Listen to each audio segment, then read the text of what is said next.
I don't think showing my ball sack on stream would be the worst thing in the world. Also, we're live now. Huh? Oh. Shout out to the cat. Did you see the cat? I do see the cat. Hi, everybody. Hi, everybody. How are we all doing? Live. We're live right now. Right now. Hello, Bryson Scott. How are you guys? We're good. We're doing pretty good. We're doing pretty good. I'll describe how our day has been. So, Sky woke up at about 6 and finished reading Kindred Heavens 2, which I just sent him because I just finished writing it. So also be hyped for that. So he read that, and then I woke up a little bit late today. I woke up at like 8 because I was having trouble sleeping because I was nervous. And then we talked this morning, and we were just like hanging out, talking about what we were gonna do today. And basically what we learned is that we were both nervous as shit.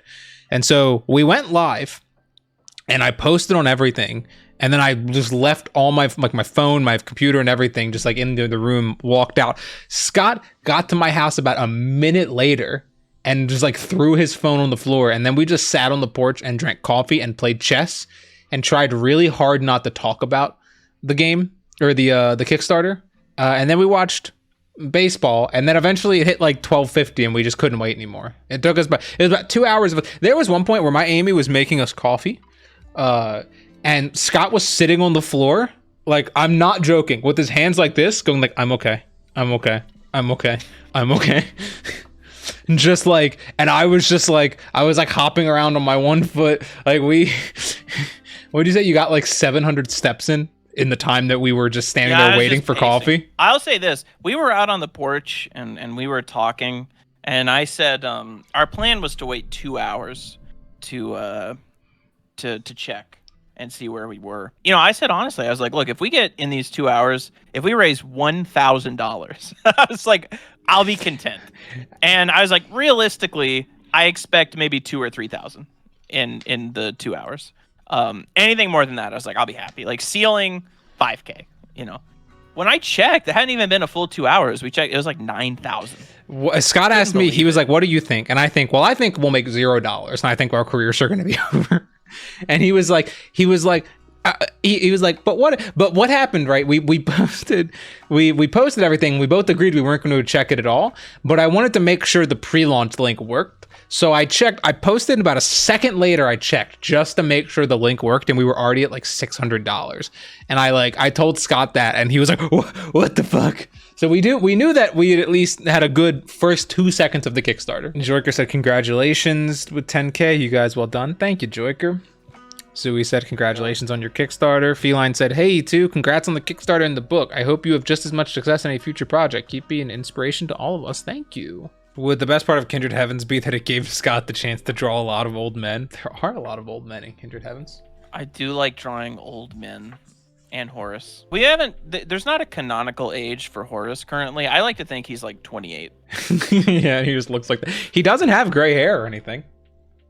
Yeah, no, he just lived a hard 28 years, you know? Is it possible for you? I did promise that I would draw Horus Ludes. You didn't promise anything. You just randomly brought it up last stream, and then you just kept going, I could do that, though. I could. Part of me wants, is there a way to pull up Horus just to have him constantly on screen? How do you do anatomy? Well, the first thing that you do, this is really important, is that you start with a base layer, like a skeleton. So the first thing you want to do is, like, you know, draw a skeleton. And then you go over top of that, you add a little bit of muscle. And then once you go over that, then you add the skin. And there you go. About like that. Then some hair. About some about like that. No, I don't know. Just study anatomy. You know, you have to like look at photos. I find it helps looking at photos of very muscular people, like pro wrestlers. Studying some anatomy courses. I usually recommend Psychra's Simplified Anatomy. Basically, the idea behind it is this like simplified structure. Like, these aren't super realistic muscles, right? But they're kind of what you think about while you're drawing. So like the big shapes are consistent with what you think about while you're drawing. Like when I'm doing a chest on like a dude, like you're typically thinking of a shape about like this. You draw a pose, you know, like this, and then I would go in and I would try and apply the anatomy in this diagram to my drawings, and I would see like, okay, where did I mess up? Like, how can I do it better? What do I need to fix, and so on and so forth. I want Scott to give a Bryce tattoo. Actually, you know, it's kind of funny. It was Kindred Heaven's Day, so I'll tell this story just because it shows how far we've come. The second comic book Scott and I ever wrote when we were 17 years old was the first comic that we ever submitted to publishers. It was called Co, and it was a ripoff of Bleach. We had a bet that if we won, one of the characters from Co was like a little fairy named Ayaka. That I was going to get her, if we got published, I was going to get her tattooed on my butt. But we didn't. So I didn't get her tattooed on my butt. Now, how much to get Isabel tattooed on your butt? I don't really want I'll get Horus tattooed on my butt.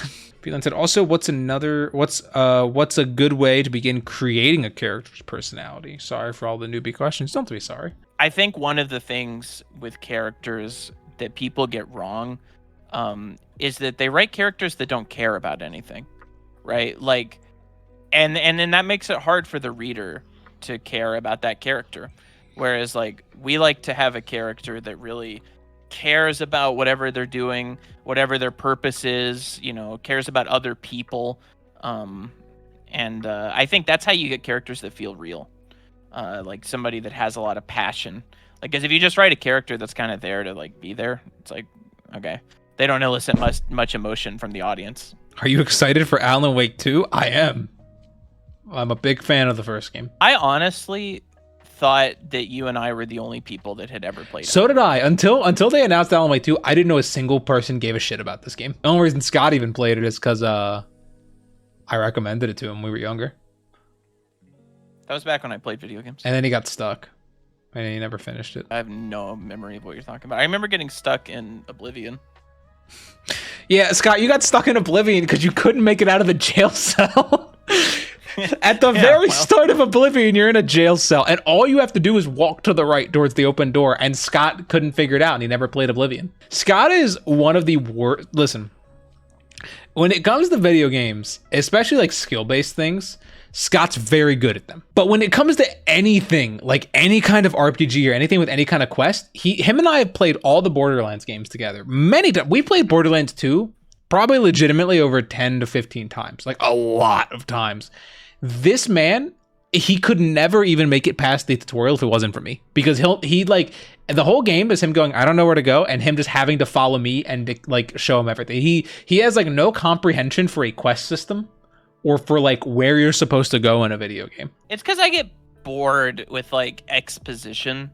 So like when I play a game and there's like a cutscene, right? And they're like, oh, look, here's this thing. And then it drops you off and it tells you to go somewhere. I'm already out of it. Like I'm already, like when I played Oblivion, it did the whole thing. And like there's the jail and I was just like, I was done already. You know, Shroom has been getting me to play Rocket League with him. For those who don't know, Shroom is really good at Rocket League. And he has never been more excited about anything in his life than teaching me how to play Rocket League. Like teaching me how to like play it well. The other day, he typed me up a Word document and sent it to me, explaining to me all of the unwritten rules of Rocket League, all of the terms I need to know. And then he had me install like a mod to like show me all kinds of shit. And then like, dude, I don't know. It's like, it's so far above me.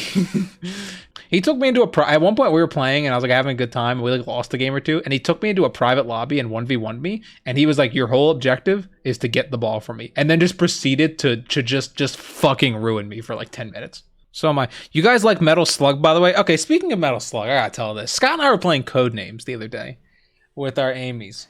And he gave me the hint, because we play Codenames with kind of our own rule set. It's a little bit looser than the standards rule set, but we allow like titles of things to be said because we think it's funny. Like we think it allows for more funny moments. And Scott gave me the title Metal Gear Solid. And I was like, okay. And so I picked like Sneak, and that wasn't one of them. And I was like, okay. And then like what it turned out to be, it was like Tower or something, I think. and then slug. And I was like, where did you get tower from? And he's like, I don't know what Metal Gear Solid is. I just assumed they climbed a tower. It's like my brain broke. And then I was like, did you get did you get slug? Did you think Metal Slug is Metal Gear Solid? And he went, it's not called Metal Gear Solid Slug. They're not like the same thing.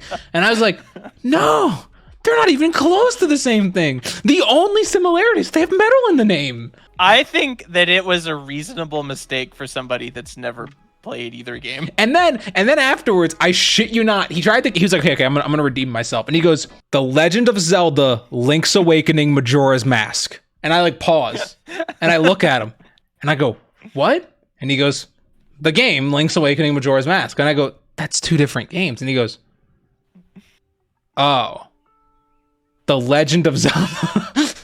We actually got into a pretty big argument last time we played Codenames because Scott gave me like legitimately one of the worst fucking fuck arounds that he's ever given me. I'm still pissed about that. Yeah, with the drugs one. Oh, yeah, you picked port. Yeah, Scott gave me drugs as my word. And what he wanted me to pick was sync. Which I there were other ones. There were other ones too, but the more important thing is that I picked port. And that wasn't an answer for drugs, but sync was, but port wasn't. I had to sit down and explain to Scott. I was like, I am from Maryland. Where do you think drugs come into this country from? How do you think this happens? Well, in fairness, one time, one of the words that we had to guess was like Lucy or something. Yeah. And I didn't know. No, it was yeah, it was something like that, and you gave me Lucy Liu, and I didn't know who Lucy. I thought it was I Love Lucy, is what you were referencing, because I didn't know who Lucy Liu was. So I say Lucy Liu, or no, it was Ghost, because Lucy. Oh yeah, because she fucked a ghost. By a ghost. Yeah, and I was like Lucy Liu, and he goes, I'm just not Southern enough to get that. Because I thought it was like we all looked around at each other like, what the fuck is he talking about? I didn't know who Lucy Liu was. I mean, I know she's the girl from Kill Bill. That's all I know her from. Until the fact that she fucked a ghost. Once I remembered who she was, I was like, oh yeah, she's the girl that had said she had sex with a ghost. But here, let's test your friend knowledge of me, Scott. I talk about Zelda. I talk about games to you a lot, but I talk about Zelda to you a lot. Because I like to annoy you with Nintendo shit that you don't care about. What's my favorite Zelda game? Majora's Mask. It's true. Goddamn, he got it. Your second favorite is Wind Waker. Goddamn, he got it. Let him cook. Feline Scott, who's the main character from Metroid? Samus. Goddamn, look at him go. Come on, guys. I'm Scott, who's the main character of Star Fox? Star Fox? Holy shit, he did it. I won't be tricked. Who's the main character of Hades? Oh, Scott will never get that. He's never. I don't know. Hollow Knight? I don't know. Hollow Knight, it's Zacharias. My sister just messaged me and said, Bryce, Rob is watching your guys' stream. He said Scott looks like a Duck Dynasty character. Yeah, dude, I'm preparing for my holy move into the swamp. Shit. God damn, what a fucking roast. Do you try to stick with a particular palette of colors, or do you just pick what you like? Like, I mean, for my Twitter stuff, I tend to try and stick to like similar colors and just like bright stuff, because that's sort of my style. So I like doing bright, fun colors. So a lot of the book is like that. Like this is a panel from the book. But then like if I'm doing something different, something a little weird, like I might, like I'll just do an example here. Like if we're starting with like, or like this like background color, it's like dark and red. So like for something like this, like the skin, and this is just the normal skin color that I would use for like a brightly lit piece like this. And then I would try and like bring it down to match with the background color. So it would end up being something like this, and this would become the local color. And then I would just, everything else would become relative to that. So then when I do her hair, I know that her hair is dark brown, so then it just all becomes relative. You might take the red from the background and change it a little bit. And I know since red is the base color, I can really saturate it. So something like that. Usually for like extreme palettes like this, where there's a lot of something going on, I'll try and do a blending layer instead of picking colors, because I think that blending modes work better on more extreme non-local color like this. Like since this background is red, you can go with just like a red shadow. So you can go with something like this, turn it to linear burn. And there you go. You got a good shadow color here. So you can see some scenarios where this lighting would work. You also can, and like I said, with blending modes, it lets you get weird with it. So I can make it like a red lighting behind her. Like this is kind of funky, kind of weird.